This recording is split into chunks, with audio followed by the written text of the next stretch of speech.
Hello everyone, how to Tuts back with another new video, and in this video I'll guide you how to change your handle on Telegram. Handle, it's a unique, it's one, and another name is username or ID.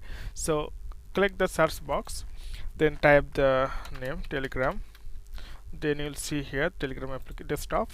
So this is the interface of your Telegram account. So what you need to do, you need to click here left top corner on the screen, it's a three line, and then click the settings option, and again click the account, my account, then you can see username.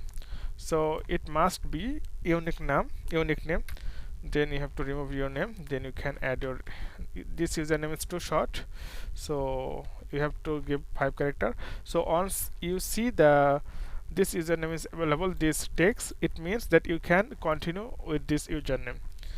So this way you can change your uh, ID or handle. So okay friend, today is no more, and see you in the next video.